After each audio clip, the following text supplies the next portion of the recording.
Chuck Garbedian, the award-winning host of Garbedian on Golf. That comes up after us at 8 o'clock today. So last week, we were blessed with Paul Wagner in the studio, but not this week. You know why, Eric? Eric Tasker is with us. Paul Wagner is on the phone because he and those Dock Hounds are knee-deep into a playoff run. Yeah. Way to pull them back, Wags. Nice job, buddy. The Dock Hounds haven't failed, and what we do now is our PA or our master of ceremony, the guy who runs around and he talks, and he keeps the fans entertained between innings and stuff. He's come up with a new name for our dreaded milkmen. He calls them the Milk Duds from Milwaukee. So we are playing the Milwaukee Milk Duds right now. So again, great entertainment. It's just a great time, and we'll run through Monday with drone shows, with fireworks, with a money drop for the kids. They're going to be dropping. They were wrapping dollar bills up around Smartie candies. The helicopter is going to drop it. Kids can go on the field and pick up dollar bills. Real exciting for the rest of this Labor Day weekend. Yeah, it's interesting. The Grateful Dead, Eric, had this famous line in a song, "What a long, strange trip it's been." Yeah. That's kind of been you in this season with this team, hasn't it been, Wags?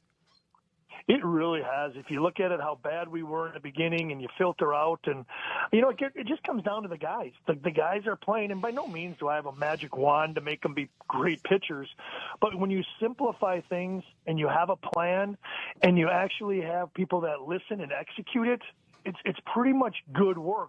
I look at it with Chris Hook and Pat Murphy and the Milwaukee Brewers.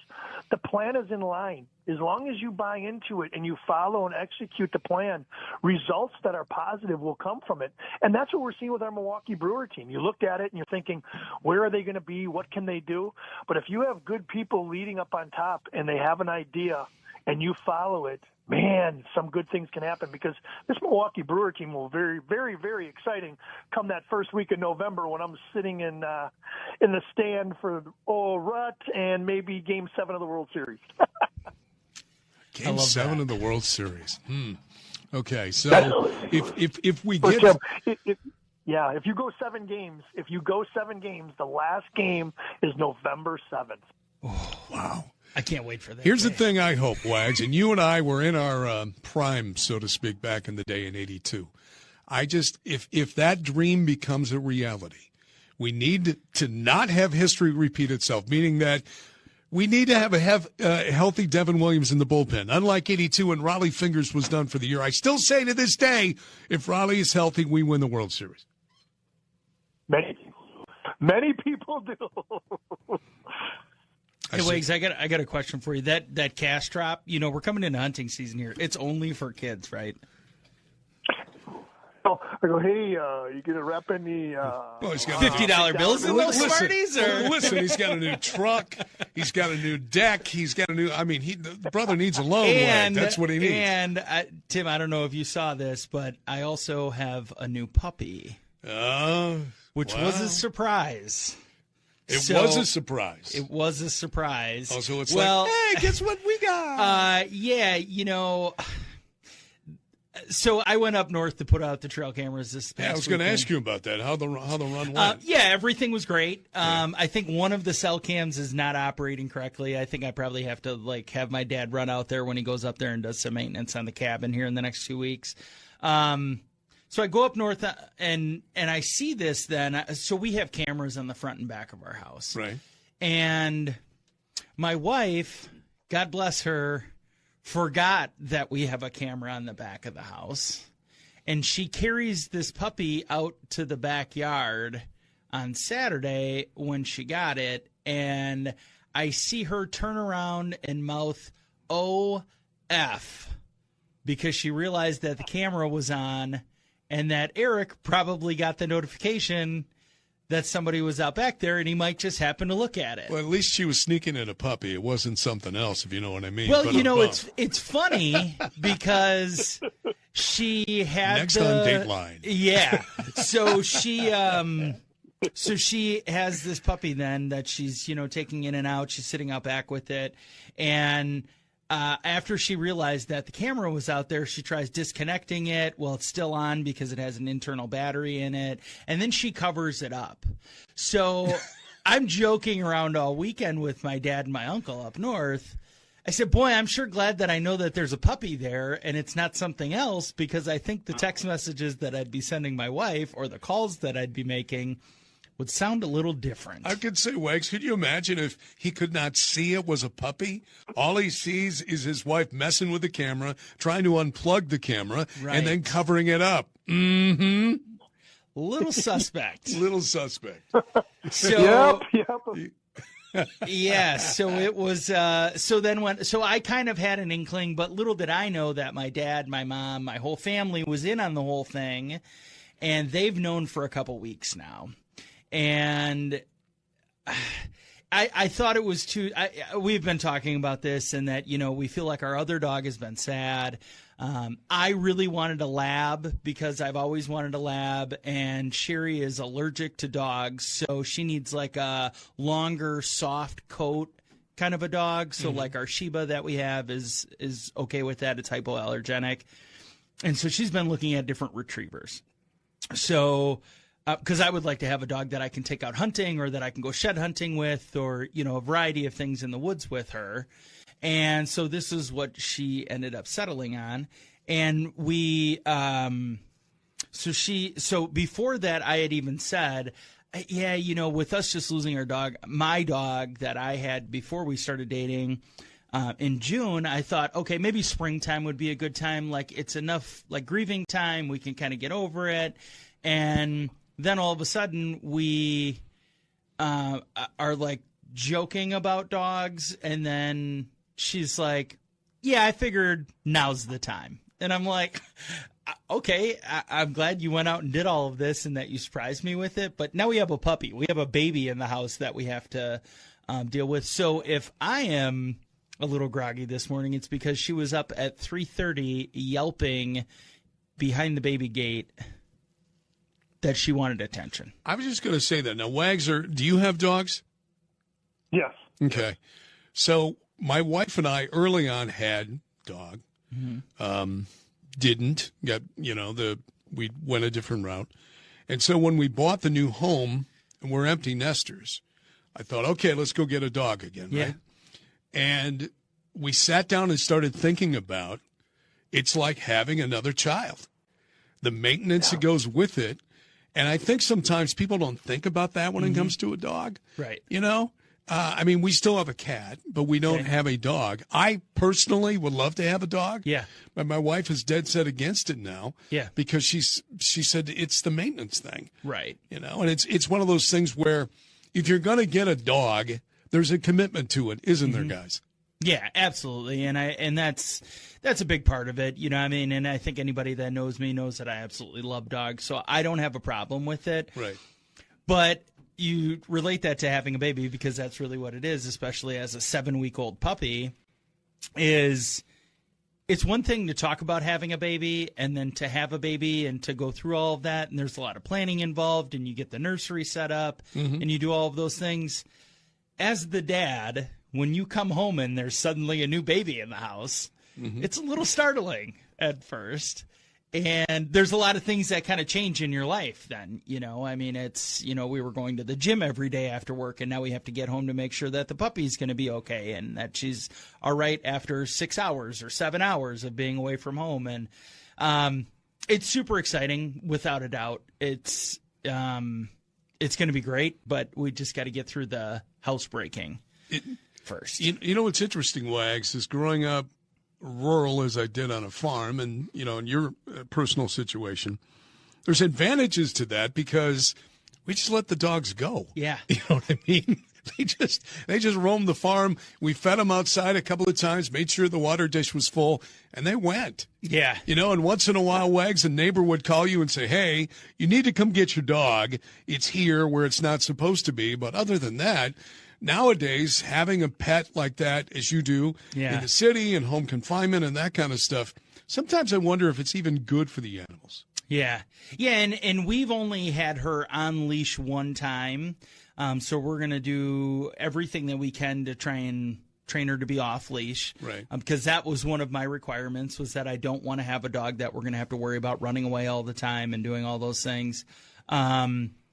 But we have all this wildlife in our backyard. So the one time that I did have her on leash, it was because our 4 neighbor cranes were out in the backyard, and I didn't know how she'd react.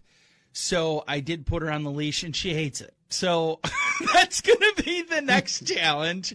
But, we have enough space in our backyard that we're able to do that, and that we're able to let her run around and do all of those things. And,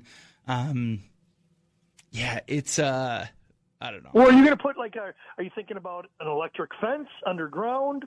Are you thinking about maybe if not, you definitely have to walk with the shock collar on low, of course, and just because with the deer coming, the deer won't be there. Like Tim was just saying at my place, when the dogs go out, I have golden retrievers, and when they run out, they'll go to a certain spot, and I just make sure that they don't go that way anymore because the deer will come over by those apples. But now with you being right in that little spot, that little section where you see so many deer, your dog will be out there sniffing deer poop and peeing and marking spots. Yeah. Yeah. So we're just going to, I don't think we're thinking about an electric fence, but we'll get a collar and do all those things and try and teach her the perimeters and do some of that stuff. And, I don't know. It's very new. Obviously, I'm not prepared for it. You should see the sun look in his eyes. I mean, these are all the things that we got to think about. So, Wags, it's an English cream retriever. So it's like the blonde or the white retrievers. Oh, and they never get dirty. Yeah. I don't know if you posted it. I don't never get dirty. I don't know if you posted it or I saw Sherry's post. I saw one of them where I think she even had it down by the water. It was like by the boat launch or something like that too. So, but what a beautiful dog. What a beautiful dog. Paul Wagner is here. Eric Tasker is here. Me, Tim Scott, and glad to have you with us. It is Tailgate Talk in the Game. Next segment, we're going to talk a little bit about food plots. Yeah. So the guys from Domain Outdoors are going to be joining us. And a great Wisconsin company. We've tried to do a great job of highlighting those companies that, we can support here locally in the state of Wisconsin, but also that have a presence within the industries that we love, hunting, fishing, and the outdoors in general. So Mike, one of the owners from Domain Outdoors, is going to join us. They have a ton of variety of whether that's minerals, food plot stuff, or seed and feed and fertilizer and all that stuff, and just give us a little rundown as to what to expect right now as we ramp up into the coming weeks, which we're only a few weeks away from the opener for both seasons. So what to do now to be ready for October, November, and the rut. Wags, I was going to ask you before we wrap up this first segment, where are you in your food plot process? So it's a good question I want to have with him. Obviously, we're going to talk about me and the delay with fertilizer. How did I go about it? My normal pattern of planting had been altered a little bit this year because of baseball. I have a few bare spots. I'm going to try to fill those in. But I have some good questions. And if I don't have the questions, I'm just going to listen to them. And like Task knows, I already grabbed my pad of paper, so I'm ready for notes. All right, good stuff. We will tackle some food plot talk when we continue right here on Tailgate Talk. Don't forget too, if you missed any of the past episodes, always a good listen. Download our podcast, Tailgate Talk. Just find that tab, the podcast tab, on our website at 97.3 The Game. With Eric Tasker and Paul Wagner, I'm Tim Scott. Hey, thanks for hanging out with us on this Saturday. This is Tailgate Talk. Hey, welcome back. We're rolling. It's Tailgate Talk in this Saturday morning in studio. It's Paul Wagner, Eric Tasker, me, Tim Scott, you listening out there on the radio or online or perhaps on the podcast that you've downloaded at 973.com on the podcast page. Domain Outdoors is something that people need to know, isn't it, Eric? Yeah, I kind of found them and started following them because of Instagram and because of TikTok, and they also do You're such a social podcast, media guy. Which Wags and I are over here like stumbling through Facebook, but listen to him. TikTok, yeah, but that's okay. Instagram, he's a grammer. That's what he is. They have their own podcast as well, which is called the Beers and Bucks podcast, which sounds a lot like Tailgate Talk. I was just going to say, now I understand why you get into this. Beers. But they have and a lot of Bucks, very, very funny clips that they kind of clip and repurpose and do some of that stuff. And Mike from Domain Outdoors is joining us today. So first, why don't you just take a few minutes to give us a little bit of your background and then just tell us a little bit about Domain Outdoors? Yeah, first of all, thanks for having us on. Like I said, we're right in the thick of it right now. It's planting season across the country, so it's busy here at Domain headquarters. But thanks for squeezing us in for a quick little episode. We're based out of Hudson, Wisconsin. It's a family-owned business. If you know us, you know that we kind of do things our own way, but it's been a lot of fun. I've been doing this for, going on 12 years now, and Domain's been around for 5 or 6 of those. It's been fast and furious from the start, so it's a blessing. We've got an awesome team that kind of supports us, and an awesome Domain nation out there that trusts in our products. And like I said, right now we're in the thick of it from a planting season standpoint, and it'll be hunting season before we know it. So just a fun time of year around here. Yeah, we're just a few weeks away here now, which is an exciting time, but can also be a stressful time.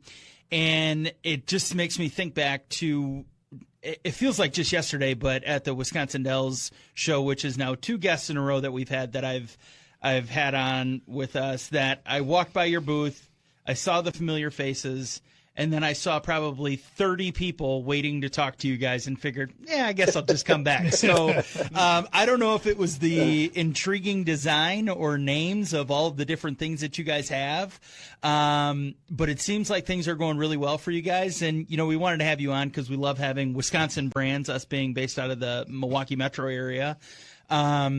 But why don't you give us, so it's kind of a competitive landscape right now with habitat and materials and food plots and things like that. What kind of makes you guys stand out besides doing things your own way? And what kind of gave you guys the idea to get started with, making a difference in the food plot industry? Yeah, we get that question a lot, to be honest. We're kind of a newer face. The landscape hasn't changed much over the last 25 years. I've been integrated into it for quite a while, actually, kind of behind the scenes, working with agronomists and building companies and products and things. So I've been around the block, per se.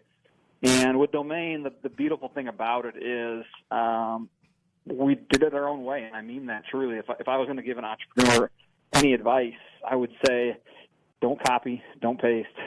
Be yourself and be unique. Do it your own way. And that's what we did. We created products that were premium. We didn't worry about price. We just wanted to be a quality product that a customer can trust. And then we created a brand that people can not only rely on, but they can be a part of. We're a family-owned business. We're not managed by a board of investors. So we can take care of the customer in a way that others just decide not to or don't know how to. I'm not sure which one. So like I said, we created something that was completely different from everything else in the market. And if I was going to tell somebody who wanted to get into running shoes or whatever it is, I would say, you know what, forget about Nike, forget about whoever else is out there, and, do it your own way. And that's exactly what we did, and that's kind of how we continue to do it. Definitely not the easiest way. It takes time, it takes money, it takes effort. You have to care. That's the fun part. We get to know our customers, truly get to know them personally. We offer a lot of services where we spend a lot of time working individually with our customers to make sure that their property turns into a Domain over time. It takes some sweat equity, but we help them get there. There's a million things that make us different. We're proud of every one of them. And there's a lot of, you call them competitors, I just call them companies in the space that do a great job. They do a great job, and they do it their own way, and I've got such blinders on that the hardest question I have to answer is, hey, what makes your product better than this one, or how do you compare your product to this one? Because honestly, I just pay attention I watch my own bobber, and we just focus on Domain and our customers and providing them the best products, people, and service we can. And that'd be the recommendation I would give to everybody. I saw a meme the other day on Facebook, and it was Michael Phelps swimming, and the guy next to him was looking at Michael Phelps. So be Michael Phelps. Yeah, I like that. I like that theory. I like that analogy. I like everything, Mike. you know what? Take care of your own backyard. What works for you, what works for, I don't care what everybody else is doing. This is what we do. And as I look through it, I apologize. I missed you because I had to I got my plots in, and I look forward to, I'm going to definitely use Domain. I want to go with that next year. I'm going to do it. The one that grabbed me the first was the Big Sexy, but as I'm looking through that, as I'm looking through everything, I saw you do have like I like the blocks, the feed blocks. I don't know what you put in there. You know what it was, a corn, a sunflower seed material. But do you have a mineral substance at all? We do. It's called Recharge. Okay. We've got a full line of attractant feed block and minerals, as well as the food plot stuff. And we're fortunate. We work with some incredible animal nutritionists on the feed side and some agronomists on the ag side. Nice. They help us kind of take our vision and, make sure that we've got all the building blocks in there to not only perform well just, visually, but also for the animals. It's a well-rounded program no matter which direction you go. That's awesome. That is awesome. And I did find it. I went to the feed and I see the Recharge down there, and pregame, bad habitat, the stockpile. I like those deer blocks. I really do. I have a bunch of chickens that run around too, so I use it for that as well. So if the deer eat it, they have to be taken care of. This is for the chickens and the squirrels, not for you deer. That's what I always say too. So I like that. As I was kind of prepping for this and just kind of sharing some of the information with the other guys here, what I really love about what you guys do is you have a very clear and concise way to figure out what should be the product from Domain that you take to your own food plot. You've got this really nice chart that drops dots with, it looks like there's probably about 12 different things that, is it a logging road? What's your pH level? Is it fall, winter? Is it summer, spring? You guys have done a really nice job of doing that. Did that take you guys months to figure out, or did you guys kind of have a good idea going into this saying, we know this works for this, we know this doesn't work for that, but we have something that will work for all these different, time frames or seasons or whatever that might be? Yeah, that was us tapping into years and years of doing it. And I always say, if you've watched Beers and Bucks, it's an hour long once a month of us making fun of ourselves. And honestly, most of the advice we give from a food plot standpoint is us screwing up, doing it the wrong way. So that's the beauty of it. We're willing to adapt and change and make fun of ourselves, because you know what? When you're dealing with Mother Nature and seeds and soil and all the things, trust me, there's a million obstacles. So that chart is designed to help people understand what types of food plot seed, what types of mixes work in the best environment. Half the battle is choosing the right seed for the application. So if you put all the work into it, all the money into it, all the effort into it, we want to at least make sure you've chosen the right seed mix for your area, whether it's shaded or a logging road or full sun, or you want to hunt in December or seed deer in the summer. We've tried to kind of remove some of the barriers and help kind of push customers one way or another to make sure that they're successful. So it's kind of an adaptable chart over the last 6 years. And when we create new products, they land on the chart and help customers, pick which one or which 10 products they want to use. I looked at that feed chart. I like that feed chart because I like to do I like to mix if I did go with I apologize, I don't know if you do something like this because I don't see a large bag, but like a Big Tine, or guys that I played baseball with are running Big Tine down in Indiana. What I do is I like to take my corn, or I like to put it so that Recharge, it says you can add to corn. You have some products that you add to corn to, I don't know, emphasize. Is it a smell? Is it a taste? Is it an antler growth? Is it just a vitamin pack? What does that Recharge do when you add it to, let's just say, a pile of corn? Yeah, so corn, while deer love it, it's not necessarily the best for them from a digestibility standpoint, even a nutrition standpoint. It's high in energy, but a lot of it's not digestible. So what we'll do is we will encourage customers to mix really any of our feed products, whether it's pregame, bad habit, or Recharge, with corn. Corn is the most widely used attractant, and it's also the cheapest, the most affordable, the most budget friendly. Right. So we like to incorporate some good into that, and like Recharge, for instance, it's packed with your majored minerals, your calcium and phosphorus in the perfect ratio, but also all your trace minerals and vitamins to aid in digestion and immune system health and disease prevention and all these things. So as they're eating the candy, if you will, the corn, they're also getting some really, really important minerals and vitamins to help with everything that makes a deer tick.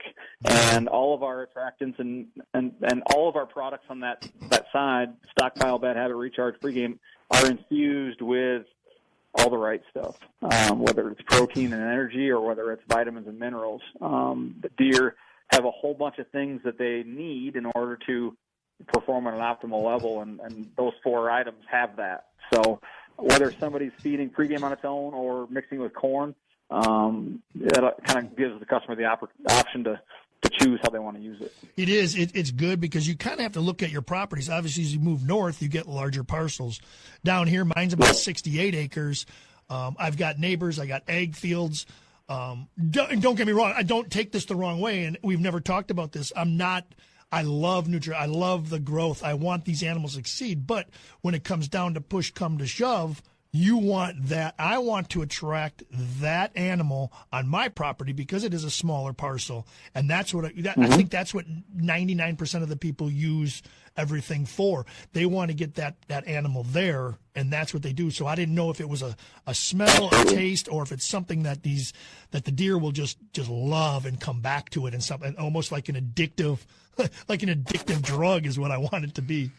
Yeah, it's all the above. We draw them in with the aroma. We keep them there with the taste, but also the deer have an innate ability to know exactly what they need and when they need it. And when we infuse our products with it, it becomes a bad habit. They get that addictive behavior where they come time and time again, and you'll notice that when in the products we use. I love it. The pregame is our newest one, so I keep talking about that one, but it's a fun product because people will use it, and then within the next week, we'll get a phone call, email, or message saying, "This stuff is crazy. What's in it? I've never seen these bucks before," or whatever. Right. It's just a consistent message. So just to your point, like that's kind of the products that we try to design And for that's the called deer and for the human. And that's pregame, you call it. Now, Yeah, Look at him it's our taking new- notes. I'm gonna order that from you. Notes. Mike, I'm gonna give you a call because I'm gonna get He some hasn't of that. taken notes since high school. And I all of a have. sudden, here he is. I was like, "What is this? This is a pen?" Oh yeah. Yeah. So, Mike, I just want to first and foremost just say thank you. But why don't you? I know there's a lot that you guys do. I know I saw some e-scouting that you guys will help people do as they're looking at properties. You do some consulting as well, just in terms of figuring out the right products and how to go about planting your food plots and everything. Where can people find you? What's the best avenue? Where are you guys most active? Absolutely. As you mentioned, we're on Facebook, Instagram, TikTok, all the things. I mean, you can find us at www.domainoutdoor.com. We're based in Hudson, Wisconsin here.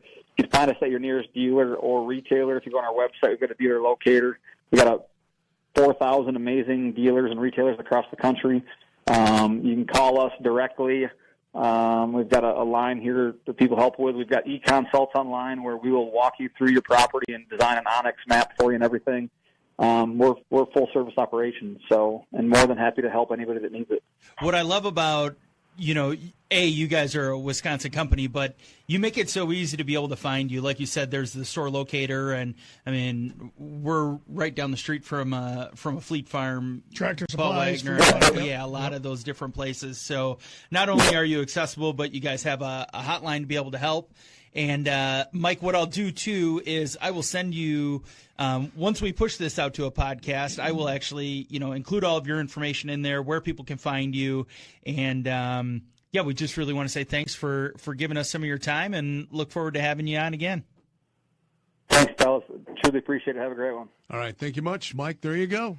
Look at Tasker booking another great guest. How about that? Here I am. This is what I do, I guess. Yeah, that's a good one. He goes to trade shows. He goes to outdoor shows and say, "Hey, I have a radio show. You want to come on?" This is the Let's most. chat. You guys ever talk? Yeah, we talk. The most. You're right. This is the most notes. I'm here sitting writing down everything. Uh-huh. You didn't. You know what? You never took that many notes during a hitters meeting when you were pitching in the big leagues. No. Oh, good. I love it. All right, let's do this. We'll take a break. We'll come back. Some thoughts on this and a few other things as we gather it up, head down the home stretch. It is Tailgate Talk here on the game. And welcome back. It is Tailgate Talk on this Saturday morning. Tim Scott here, Eric Tasker there, Paul Wagner on the phone. Is he in the Doc Hounds battle for postseason positioning as he told his big series with the Milkmen this weekend. And then on Monday, they'll wrap up the regular season in style as they always do. Look for a guy in a Wisco hat out there bumping kids off around on the field as the money drop happens. That would be one Eric Tasker. Yes, that'd be me trying to pay for deer season Trying to and pay all for the deer other season. things. That's right. Get out of the way, kid. Yeah. Daddy needs some dollars. Yeah. That's what's going to happen. Hey, we're in the midst of the Labor Day weekend, okay? And we're rolling through. And you know what? Zabe likes to say, this is it. Summer is over. The 100 days of summer ends on Monday. I say BS, and I throw a BS flag because you can tailgate, you can grill 365 days a year if you choose to. But here's who you should choose, right? If you are going to tailgate, if you're going to grill out, there's no better place to get your meat for all of your needs than our friends at Bunzel's, right? Yeah, and just was checking their Facebook page just for any specials that they might have upcoming for the weekend, but they are closed on Sunday and they are closed on Labor Day. So if you are You grilling need to get out there this today. weekend, get there today and grab yourself one of those sweet meat deals, which we're at the end of the month. So next week we're going to have a new one, and they have so much that you can grab, whether you're doing brats, doing burgers, doing hot dogs, doing steaks, whatever that might be. Good quality meats and always at a great price. So easily located right off of Burleigh, 95th and Burleigh there. So just run in there, grab a couple things, tell me you heard about us here and heard about them here, and be ready for the weekend. So here's what I want to know from you two guys, because you guys hang out a little bit outside the studio. So once the Doc Hounds roll into postseason play, okay, and Paul is full of notes now from the last interview, about how to put that food plot together. Wags, I want to know, are you going to do one of those hey buddy calls? Do you know what a hey buddy call is? Don't. A hey buddy call is, hey buddy, I blank, blank, blank. So it's going to be to you, Eric Tasker, hey buddy, I am busy with the Doc Hounds. We're making this deep postseason run. Got all the notes set aside for the food plots. Can you come over and help me out, or better yet, I'll leave the tools out. The keys are in the tractor. Can you go out and take care of business for me? Is that going to happen, Paul Wagner? Or do you not trust Eric Tasker with your man tools? I would trust him. But my call will be, hey, buddy, come on over. I just shot a large buck. We have to track him. I have a fresh bottle of Jack in my barn. As soon as we bring him in, we will mix it with Diet Coke and we will have a festivity. I cannot wait for that call, because now, Wags, I can say, well, I'll be there in 15 minutes instead of a half hour. We can have one extra drink in the time that it would have taken to time that it will take now. So, but, it's really exciting because here we are. We're 2 weeks away from bow season. But we also can't forget, this is the last show of Tailgate Talk that we're going to have for like 25 weeks that we're not in the middle of some hunting season. Or a Badger game. Or that. And that we're going to, because tomorrow, September 1st, there's like a half dozen different migratory bird seasons that open up, whether that's early teal, early goose. I'm just going to say, a bunch of those are open tomorrow. I stayed at my brother-in-law's over the weekend, and my nephew was out. He went scouting Sunday morning early for teal. And he was walking through wetland areas near the bay and Green Bay, even on Lake Michigan a little bit, trying to find some spots for birds. Yeah, it's exciting. I mean, here we are. We've been waiting for it for months, and now the mojo's finally here that we're going to be able to get out and start doing that. So. You know what amazes me, Wags, and I know that you're a big food plot guy, that what we learned from our last guest, I never would have imagined that you can start a food plot later in the season. I would think he would be follow normal planning rules, but you brought up a good point is that if you get it in early, then the doe and other things are going to knock it down, and then you don't have anything when you really need it come fall, right? No, exactly. And, timing, and every time you pick up a bag of seed, regardless of who the vendor is, they always have planting dates and when is ideal and stuff like that. And you know what? The business is so huge, and it's become a 12-month. I always say this, even with our baseball players. There's not a 12-month season. There's a 13-month baseball season, and you prepare nonstop. Sort of like this. You want to continue to give a food base to those animals year-round so that they never leave.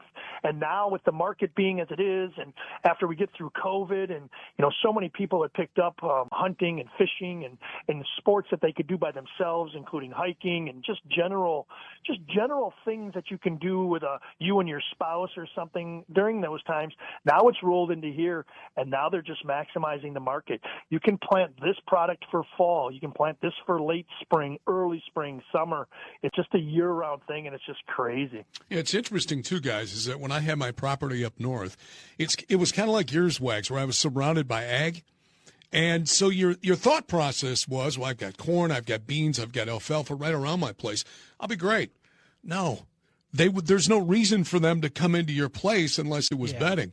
What we did was we had a natural spring that we dug out, and we made it into a pretty good-sized farm pond. And that was the big water supply source. And so we had a reason for those deer to come in. When you talked about your place and the food plots, it's kind of the same thing, right? Because by creating that food plot for them, they've got something to come into your property for. Oh, exactly. And those water ponds and springs, that's ideal. If you could do that, what I've done, and we've talked about this in the past, I've gone up to Tractor Supply or Fleet Farm and picked up some of those, those small 60-gallon, 50-gallon koi fishing ponds that you can use for landscaping. Dug the hole, I put it in. Again, I can't satisfy their thirst for the whole time, but at least when they know those egg fields are there, they can come over and get some greens by me, maybe paw up some radishes and some turnips, and then there's always water. I try to go out there and break it when it does get our first frost or our first freeze. I do try to break up that water.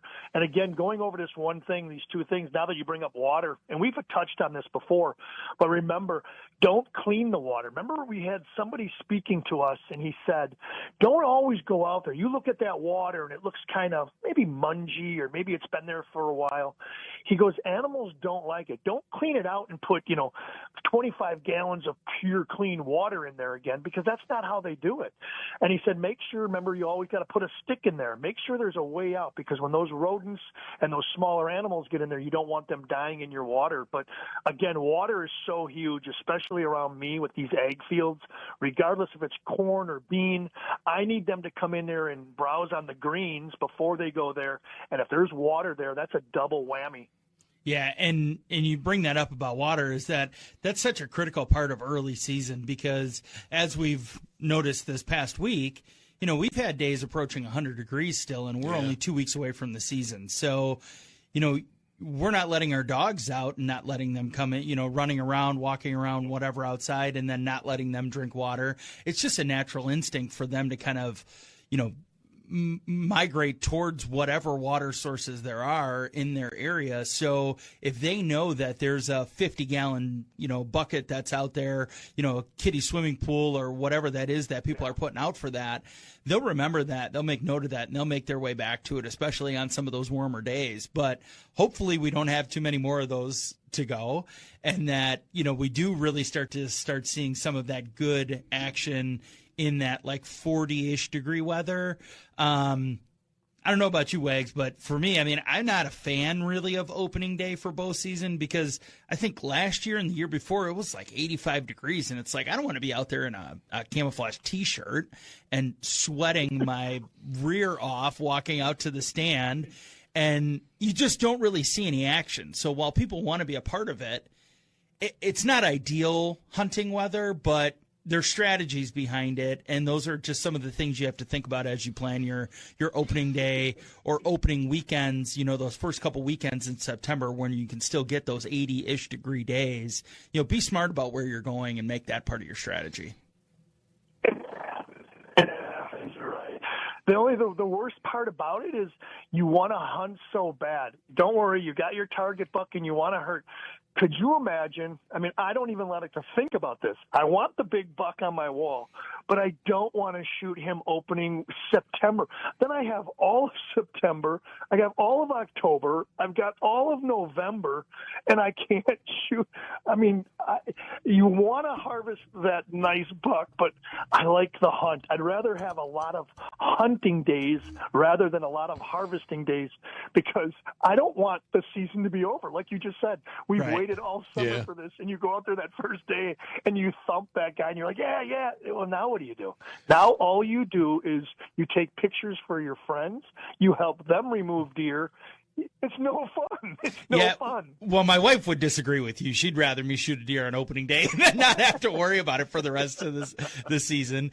But then, Wags, the other thing you have to think about is everybody knows you're not hunting then. So if they shoot a deer, they know you're coming to help because you're not hunting. You're not sitting in a tree stand, so they know they can call you and give you that hey buddy call. Hey buddy call. You're first on the list, knowing that. Yeah. So now I wouldn't be upset if I shot a deer early season if I was lucky enough to do that. I've never been able to harvest before the end of October, so it's not really been something I've ever had to worry about, but here we are. I mean, you never know what's going to happen every time you go out and sit. So, hey, real quick, you know how this works on and being in radio as long as I have, it just boggles my mind. I still have to say stuff like this, but on a foggy day, you'll be on the air and you're telling people to make sure you turn your lights on, right? Yep. What I'm trying to parallel with is that it's the same thing as me telling you to turn your lights on. Check your damn equipment. Everything from your bow to all your gear to your stands, all that stuff. The last thing you want to have happen, you're in that moment, whether it's the first day, midway through, or towards the end of the season, and you've got Muy Grande right in front of you, and you forgot to check something, and then it doesn't work. Right. You'll never, ever forgive yourself for that, won't you, Wags? No, absolutely.